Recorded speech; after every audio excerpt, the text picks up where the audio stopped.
Я превратила пустые локации Stardew Valley в самые уютные уголки в своей игре. И в этом видео я покажу 10 идей для дизайна, которые я создала. А для удобства, скриншоты всех локаций есть в моем руководстве в Steam. Ссылка в описании. Начну с карьерной шахты. Здесь я решила создать деревенский вайб из домиков с каталога Джунима. Их вообще мало где можно использовать как интерьерное украшение. А я всегда хотела их где-то поставить. Расставляю все рандомно, без плана, как чувствую. Ну и потом переставляю все по 10 раз, конечно же. Под каменный домик я сделала каменное напольное покрытие, чтобы деревенька не казалась заброшенной. Так как в конце локация показалась мне слишком зеленой и однообразной, я разбавила ее небольшими предметами разного цвета. Оранжевый с золотистым под зеленый подходит больше всего. И несмотря на милое оформление, нужно не забывать, что здесь опасно.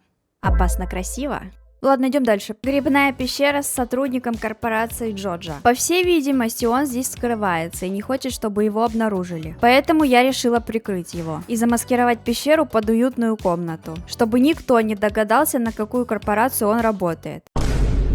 Если хочешь что-то спрятать, прячь это на видном месте. Правильно? Правильно. Погнали дальше. Комната Кробуса не самый популярный вариант для дизайна. Кто захочет, чтобы у него в доме был канализационный подвал? Я. Но я покажу, какой уютный дизайн мне можно сделать. Я еще не дизайнила свой дом, так что не обращайте на него внимания. Кробус всегда грустно стоит, смотрит на стену. Так что я ему поставила аквариум. Пусть смотрит на рыбок. Ну и так как я очень хотела, чтобы в его комнате был именно этот красный ковер, то все остальные предметы я подбирала под его цвет. Серый нейтральный, зелень под стены, фиолетовый сочетается с красным. Пещера возле моей теплицы. У меня тут живут летучие мыши, которые собирают фрукты. Я ее разделила, потому что изначально подумала, что летучие мыши будут складывать фрукты только на траву. Но спойлер, они без проблем приносят фрукты в комнату с напольным покрытием и мебелью. Просто складывают их там, где не стоят предметы из каталога. Я бы хотела, чтобы у меня был такой тайный уголок в детстве. Хотя я и сейчас не против. Последняя пещера в этом видео. Шахта Дварфа. Стоило, наверное, в начале видео это сказать, но я думаю, уже и так понятно, что мне очень нравится везде садить траву. Она гармонично дополняет дизайн, и ею можно закрыть пустые участки, которые не хочется заставлять всякой ненужной ерундой. Не, ну это все точно надо. Я именно так и представляла домик Дварфа. Волшебный лесной стиль с артефактами. В какой-то момент я решила приумножить капитал за счет вина. И мне нужно было сделать больше бочек. Но их очень долго переставлять, если я, например, захочу задизайнить погреб. Так что я решила сразу сделать перестановку и ремонт. Расстановка бочек в такой позиции, как я показываю на видео, позволяет вместить погреб больше 60 бочек с удобным подходом. И даже получилось оставить место для уголка сомелье. Следующее место — это вся область вокруг книжника. Делать дизайн здесь лучше тогда, когда его нет в городе, потому что шар и его палатка закрывают половину локации сверху. Я сделала пространство для прогулок и чтения книг. И я задумалась о том, что было бы прикольно, если бы всеми моими постройками пользовались жители, а то все, что я построила, пустует. Но справедливости ради, я когда сюда прихожу, или в другие локации, в которых я уже что-то построила, то глаз радуется от красоты. Да и локация становится более живой, хоть и без жителей. На автобусной остановке я закрыла только землю с песком. Газон не стала перекрывать, потому что он в принципе красиво смотрится. Мы все-таки не в мегаполисе, и связь с природой терять не надо. Для ночного времени обязательно в любой локации расставляю лампы для красивого освещения. А здесь возле дороги я сделала забор для безопасности. Не, ну мало ли дети будут бегать. Я считаю, меня надо делать мэром этого города, потому что я со своего кармана налаживаю благоустройство. Голосуйте за меня, ставьте лайк. Что же, я решила устроить для слаймов кайфовую жизнь, обустроив их берлогу. Я прошу не обращать внимания на стеклянный пол справа, я его потом снесу, потому что я узнала, что на напольном покрытии они не дают слизь. Как можно заметить, здесь также можно посадить траву, чем я с радостью воспользовалась. Но мой забор в конце оказался бессмысленным, потому что слизи слаймы спавнятся даже за ним. И последний экспонат, завершающий этот список моих дизайнерских сооружений. Мне нравятся звезды и ночное небо. Изначально я хотела сделать в своем доме космическую комнату. Но все-таки желание сделать дизайн в таком стиле было сильнее меня. Поэтому эта вся красота досталась сараю. Я старалась сделать так, чтобы он оставался функциональным, и при этом у него был какой-то стиль. Главной изюминкой моего дизайна стали стенды с лутом. Я их закрыла еще заборчиком, чтобы случайно не подобрать. Кстати, а вы знали, что на забор можно поставить факел? Я узнала об этом с рандомного скрина в Pinterest.